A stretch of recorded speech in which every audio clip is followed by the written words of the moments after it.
bostonpolice.com. I'm Jared Bowen. Tonight on Greater Boston, U.S. Attorney for Massachusetts Rachael Rollins joins me on the heels of her trip to Selma, Alabama, to commemorate the 58th anniversary of Bloody Sunday and the passage of the Voting Rights Act of 1965. We'll discuss that, what I saw on my recent trip to Selma, and what the historic city represents for systemic racism and voting rights today. Then the Boston Symphony Orchestra is addressing racism musically via a festival happening this week. We'll hear from the creative team behind the composition, You Have the Right to Remain Silent. Honoring a pivotal moment in the fight for civil rights, nearly 6 decades later. On March 7th, 1965, a day now known as Bloody Sunday, civil rights activists marching across the Edmund Pettus Bridge in Selma, Alabama, were brutally attacked by a battalion of law enforcement officers. That violence, which was televised on news broadcasts across the country, ignited a national and international conversation around civil rights and gave way to the eventual passage of the Voting Rights Act of 1965. 58 years later, this past Sunday, U.S. attorneys from across the country joined President Biden to walk across that same bridge, honoring the activists who first made that march and the ideals for which they were fighting and risking their lives. The delegation was led by U.S. Attorney for Massachusetts, Rachael Rollins, who joins me now. U.S. Attorney Rachael Rollins, thank you for being here. Thank you for having me. So just to start, for people who need a quick history lesson, we should remind them that this was a march that was born out of a multitude of civil rights issues, infractions, a lack of being able to vote, the murder of a young black man, Jimmy Lee Jackson. It was just swelling in Selma at that time, and what they had hoped to be a peaceful march ended up being anything but. As you were there 58 years later, how did that resonate with you, that history coming back, and why there is still a need to recognize what they were fighting for? Well, just hearing your description, when we think about how our community now, 58 years later, has reacted after, violent murders of an individual, let's say, or several people in a series of weeks or months, protests that were happening, and a law enforcement response that at certain times may have been excessive. That sounds just like what we were talking about 58 years ago, and we've seen it many, many times today. Just, though, to be able to walk over that bridge in the footsteps of people before me, far better than me, of course, and bigger than me, but to know that I'm part of a Department of Justice that is protecting civil rights was just an incredible honor to do, and incredibly moving. But I will remind you that bridge is named after a member of a vocal and out member of the KKK. It is still called the Edmund Pettus Bridge, and the violence that occurred 58 years ago was committed by law enforcement. So there's a lot of similarities that we see today that were happening several decades ago. Well, I was going to ask you, there is a debate actually right now about whether that bridge should be named. There are many people who believe it's known as the Edmund Pettus Bridge. It is tied to the bravery of people who marched and then continued to march days later to gather the strength after they were attacked initially, hoping that they wouldn't be attacked again, versus those who believe that name should be erased. Where do you fall on that? Well, it's interesting. I had the privilege of not only walking over that bridge, but going to see several other landmarks. We went to the Judge Johnson Institute. We met with Brian Stevenson. We had an opportunity to go to the Legacy Museum and the Memorial for Peace and Justice. And markers are important. When we think about the fact that people have to drive over or walk over a bridge named in honor of a person that actively was involved in violence and terror. I have strong feelings that, we should not forget our history, but I don't know whether we should champion the individuals that were so violent and hateful. So I can hear, I don't think there will ever be a time when Edmund Pettus's name is forgotten because of the civil rights movement, but I don't necessarily believe personally that we need to honor him with the name of a bridge. Speaking of people having to drive over that bridge today, especially black people, when I was in Selma 2 weeks ago, I met with Linda Blackman Lowry. She was the youngest person to march that day she turned 15, her second day into the march. But she told me that when she was there originally, she was beaten by police. She still bears a scar over her right eye. She has the trauma of what she experienced. She doesn't like to walk the bridge. She's only done it 4 times in her lifetime. When she has to drive across, because she still lives in Selma, she speeds across. But she told me that it all came flooding back to her when she saw the George Floyd murder. And as she described it, the smug type of hatred on those police officers who murdered him. When you hear stories like that come from the people who were there, who are still able to tell them, and as you said at the outset of this interview, we're still dealing with this, how do you incorporate this into your role as U.S. Attorney and how you're dealing with prosecution and violence still that persists? Well, I stood up and said I was really interested in being involved in leadership of civil rights for our country. And so not only as the United States Attorney for the District of Massachusetts, but I have the privilege of being the vice chair of the Civil Rights Subcommittee for all of the United States attorneys in the United States of Massachusetts, in the United States of America, actually.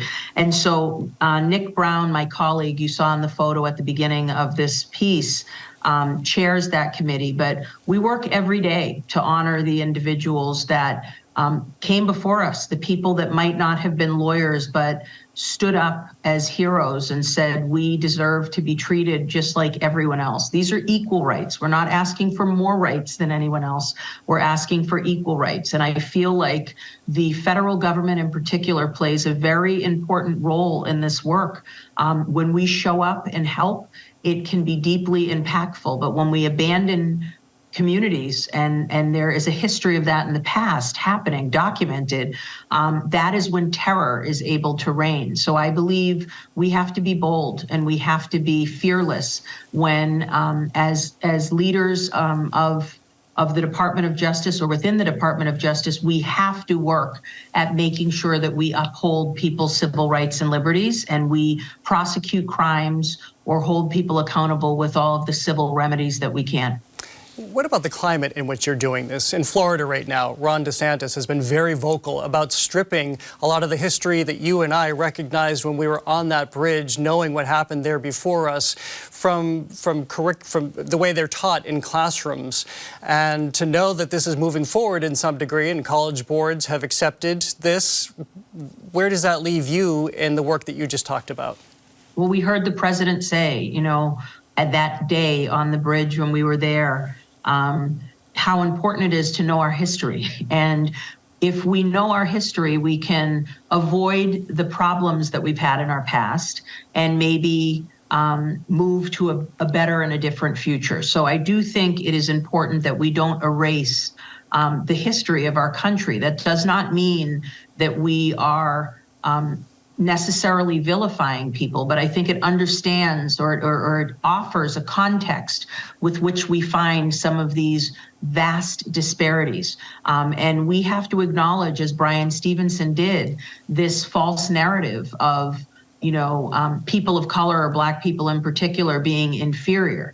That is not the case, right? And the fact that we honor the indigenous people that were here prior to us coming to America, or we acknowledge that slavery was a part of our origin story here in this country. I think ultimately when we come to terms with that truth and reckoning is when we can really start to heal. And it is not easy. I'm not saying that it is. I've had the privilege of going to Germany and walking through those streets and learning about the reckoning that they've had. There are no monuments in honor of Adolf Hitler in Germany. You cannot walk a block without seeing some discussion of the horrific acts that were happening there. I just want to interrupt you for a moment to talk about monuments. In another part of your trip, I also had the privilege of visiting the National Memorial for Peace and Justice, which was really the brainchild of Bryan Stevenson. If people don't know, he founded the Equal Justice Initiative as a young lawyer trying to get the wrongly incarcerated out of prison and off death row, not necessarily even wrongly incarcerated, but just working with these people who couldn't advocate for themselves. Walking through that memorial, which commemorates the thousands of people who were lynched in this country, as you say, we see these types of memorials in South Africa for apartheid, in Germany for the Holocaust. At his adjacent museum, the Legacy Museum, it ties slavery in this country to mass incarceration today. For people who still don't understand that history and the link that he is trying to visualize for this country, how do you acknowledge that? Right. He ties slavery to segregation to mass incarceration. It's just, I acknowledge it by trying to go to places like Selma, by trying to visit some of these historical sites, by learning about the exceptional work. And it's not just the Bryan Stevensons of the world. Judge Frank M. Johnson Jr. while he was alive, is a white man that did tons of work for the civil rights movement. We have good people that are able to be bold and fearless and stand up and advocate for equality. So I think when we talk about sort of monuments, when we talk about these places, it is important for us to learn from the people that have done the work before us. So with respect to that memorial that Bryan did, they don't just say we heard a story about a lynching. They have to corroborate these acts, and usually with a newspaper article, because the people that engaged in the lynching were very bold about it and proud. And then they usually have some other source that they look at prior to having it defined as an actual lynching. But standing there and seeing that this terror that was rained down upon Black people, it is incredibly humbling to see that, and to know, for me, in a very proud way, that I'm the first Black woman that has ever sat in this role as the United States Attorney, not only in Massachusetts, but in New England in the First Circuit, that we have people that look like me, that could have been lynched decades ago, now leading the Department of Justice in Massachusetts and elsewhere, is a really, really profoundly proud moment. And although we have so much work to do, good work has been done, and we have to acknowledge that. And that memorial is a masterpiece, and sadly you see the names of women and children too. Moving back home for a moment, I just want to quickly ask you about the city of Everett, back in the news this week because its superintendent's contract has not been renewed. There are questions about why that hasn't happened. She is the first non-white person in that role, and she's been widely applauded for her role. But leaving that aside for a moment, a year ago, your office opened an investigation into what was happening in Everett after concerns of harassment, of racial slurs, of sudden resignations in the Everett mayor's office. Where does that investigation stand?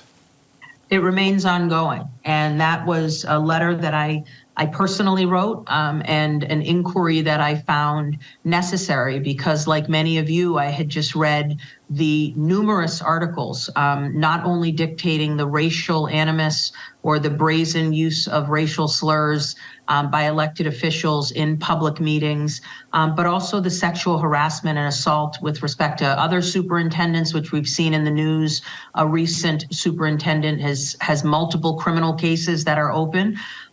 This is what I was talking about. If the federal government doesn't come in and say, we see what you're doing or hear what you're doing and we want to ask some questions, there's no other entity that is going to look into the city of Everett if the Department of Justice isn't going to be bold enough to say enough is enough. We have to ask some questions and hopefully get some answers that are appropriate or assist with correcting behavior that we find potentially unlawful or certainly problematic. And I know your office wants to be methodical and deliberate about the investigation, but do you have a timeline about when we may hear results from the investigation? There is no timeline. I don't have one to offer now, but I can say that the investigation is ongoing and the work continues.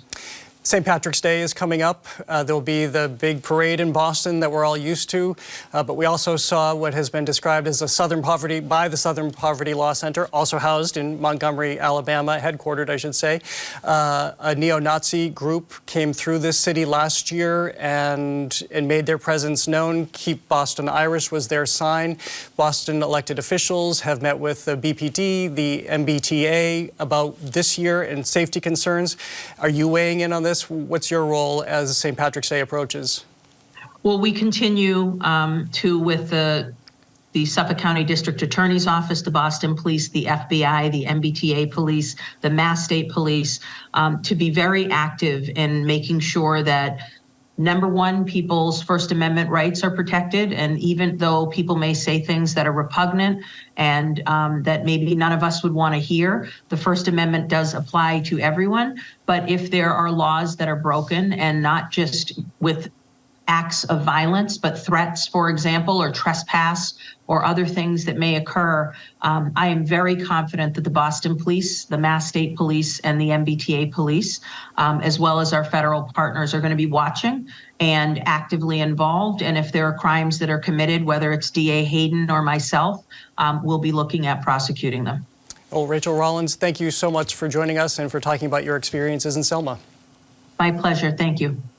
Art answers life in the latest performance series presented by the Boston Symphony Orchestra called Voices of Loss, Reckoning, and Hope. Centered around the theme of civil rights, the festival is sounding off on issues of racism, inequality, and incarceration, including through a concerto inspired by a run-in composer and pianist Anthony Davis had with Police 4 decades ago.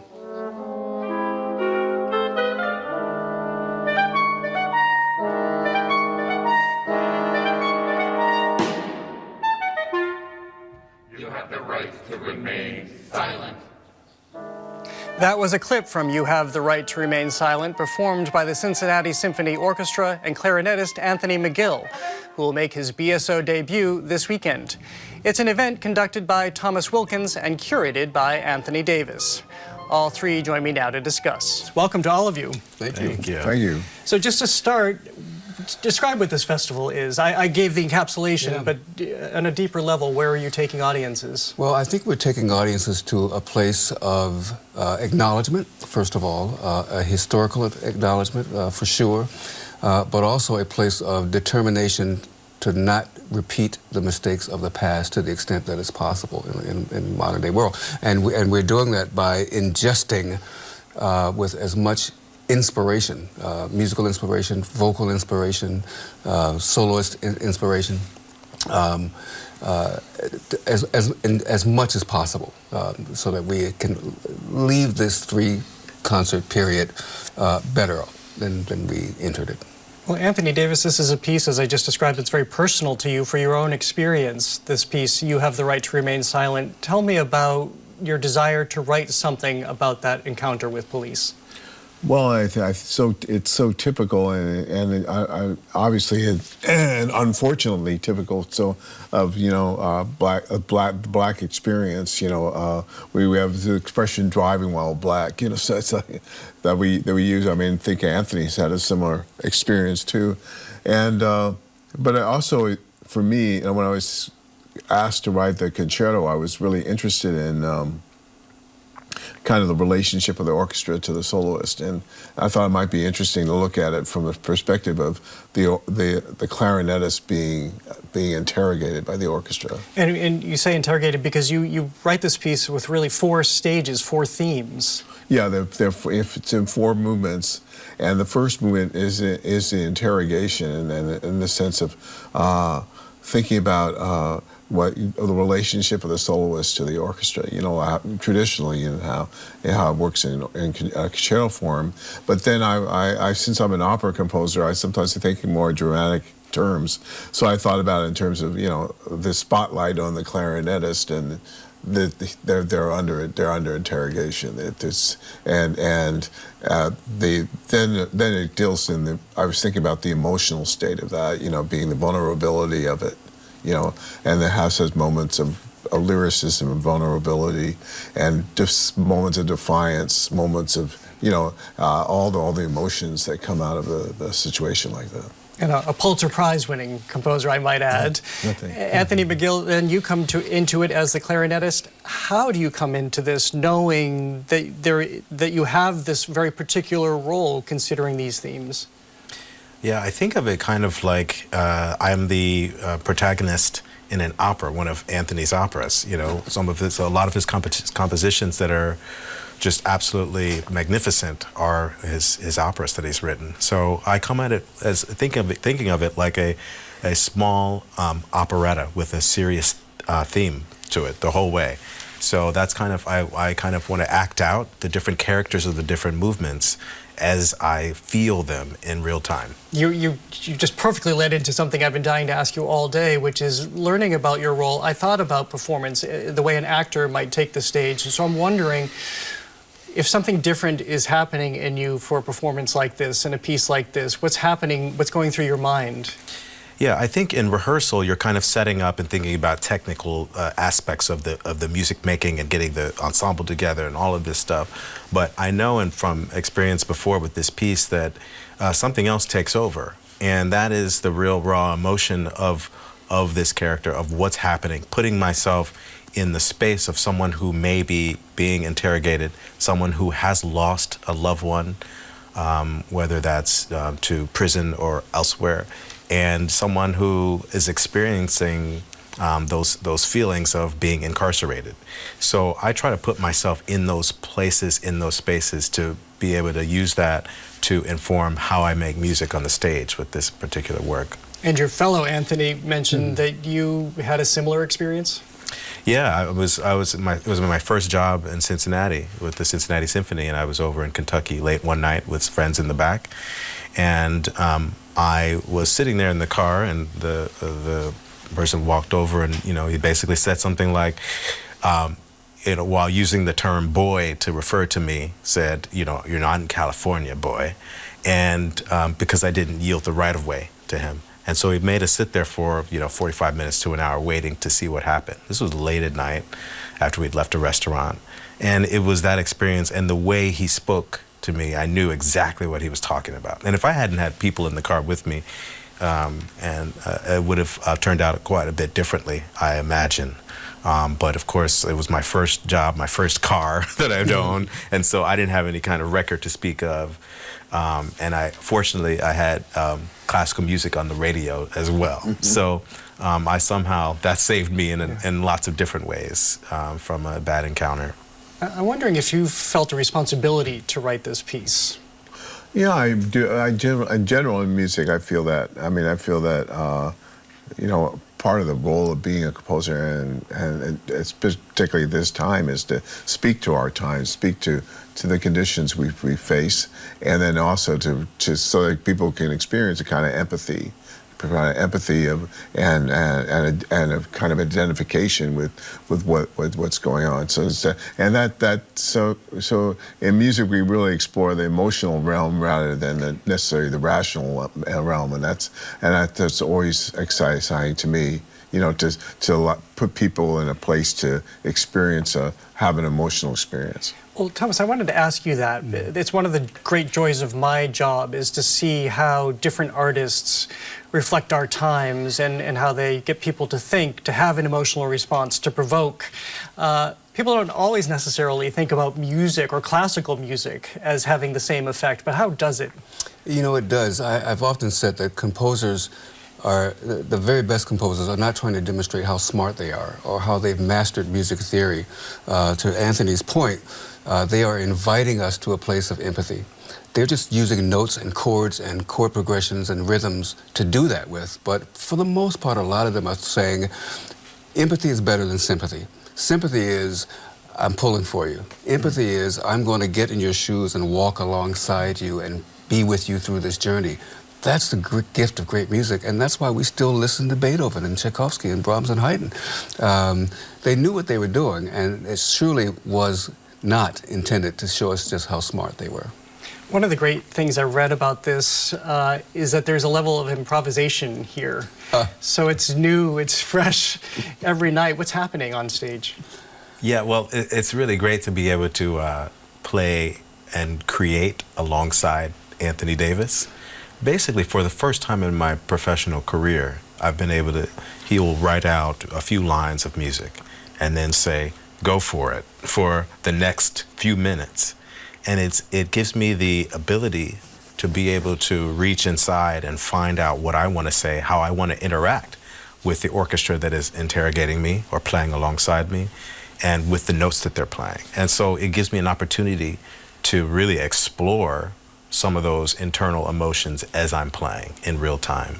And that gives the sense of like being in real life. What would you do in that moment when someone's saying something to you? How would I respond? And with using notes, I get to be able to participate in this work of art. So every night, every performance that we've ever done it, that we'll do it this week, is going to be special and unique and different. And that gives it an extra bit of excitement and thrill when performing the piece. You often don't consider your works finished, so you'll go back. They can live, just like improvisation. They change. Why is that? Well, I think because I think I fall in love with certain things that are in the music, and I wanted to continue it, and I feel I can develop it further. Like in this piece, some of it ended up in Central Park 5, my opera, because also the theme of it. I write Remain Silent. I was and writing about the 5 teenagers in New York. There was a kind of common ground in that, and I see that sometimes my themes from different pieces travel from one piece to the next, and as if I think of the themes as characters. They're characters and that recur and they come back, and so they kind of speak to each other, and that's exciting to me. And I began and we'll end with you in the few seconds we have left. I'm wondering, a lot of people say that artists are there to create, but not necessarily have a political voice or an activist voice. I'm thinking of a play that I saw recently that addressed that very issue. But obviously you're not seeing this with the Boston Symphony Orchestra. You're very mindful of what you're doing here. Yeah, and I don't think it has anything to do with politics. I think it has to do with what's right and what's wrong, what's good, what's bad, and what's decent and what's unfair. And if you go after those larger human issues, that allows other people to be able to have some buy-in, because right is right. We all know what that is, and I think that's the thing that we want to emphasize more than anything. There's nothing political about him being stopped by a police officer or him being stopped by a police officer. That's just injustice. And so the question is, if we say that mercy is feeding them, then finding out why they're hungry in the first place is what justice is. Well, thank you all. It has been such a pleasure, and thank you for the work that you've done. Thank you so much. Thank you. The Boston Symphony Orchestra's Voices of Loss, Reckoning, and Hope is running now through March 18th. Tickets are available at bso.org/events. Well, that's it for tonight, but come back tomorrow. I'm Jared Bowen. Thanks for watching. Good night.